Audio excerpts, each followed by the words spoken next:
پھر رب کائنات نے اور بھی بہت سی صفات ہیں، رعوف بھی ہے، رحیم بھی ہے۔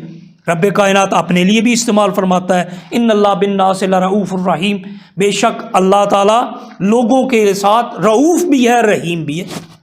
سورہ بقرہ آیا نمبر 143، رب کائنات ان اللہ بالناس لرؤوف الرحیم، اللہ تعالیٰ لوگوں کے لیے رعوف بھی ہے، رحیم بھی ہے۔ اور دوسرے مقام پر رب کائنات ارشاد فرماتا ہے لقد جاءکم رسول من انفسکم عزیز علیہ ما عنتم حریص علیکم بالمؤمنین رؤوف الرحیم۔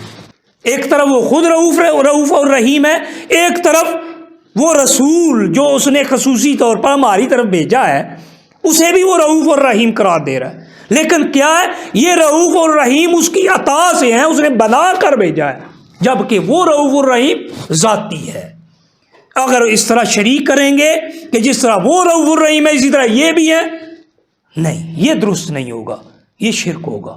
اس لیے احتیاط کی ضرورت ہے، ہر جگہ پر ہر مقام پر فتویٰ نہیں جھاڑنا چاہیے۔ شرک عرض کیا تھا کفر کا وہ سب سے اعلیٰ نہیں کہوں گا، سب سے گھٹیا ترین مقام ہے شرک۔ شرک کفر کا سب سے گھٹیا ترین مقام ہے، اعلیٰ ترین تو ایمان کا ہوتا ہے، ایمان کا اعلیٰ ترین ہے نا، رب کی بارگاہ میں جب بندہ مقبول ہو وہ اعلیٰ ترین ہے، ٹھیک ہے۔ علو تو اس طرف ہے نا، بلندی رب کی بارگاہ کی طرف ہے، جب رب کی بارگاہ سے دوری ہے تو گھٹیا ترین ہے، تو گھٹیا ترین کفر کا درجہ جو ہوتا ہے وہ شرک ہوتا ہے۔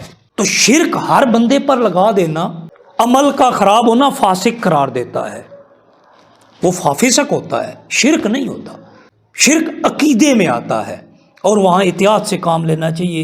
ہر مسلمان کو ہر بندے کے اوپر شرک کا فتویٰ نہیں لگانا چاہیے جب تک پتہ ہی نہ ہو کہ کون سے درجے کی توحید کا انکار ہو رہا ہے۔ توحید ہے، شرک ہے توحید کا انکار، اور جب تک توحید کا انکار نہیں ہوگا شرک نہیں بنے گا۔ تو توحید فی ذات، اللہ کی ذات کی توحید جو ہے نا وہ یہ ہے کہ وہ ذات، اس کی ذات اللہ ہے اور اس کی ذات کے ساتھ کوئی شریک ہے ہی نہیں، اور جو مانتا ہے وہ شرک کرتا ہے۔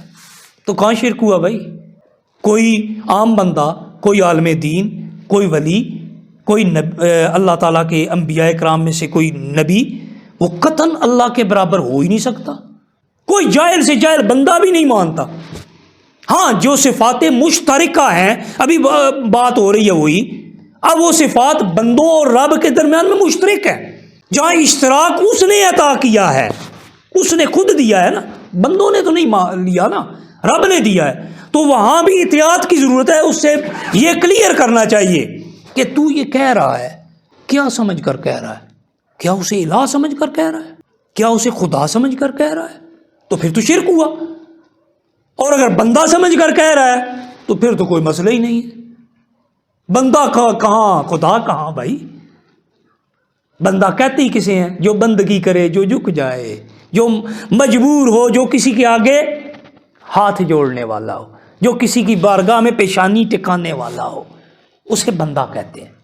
بندہ کبھی بھی اپنے رب کے سامنے یا اس کے مد مقابل ہو ہی نہیں سکتا۔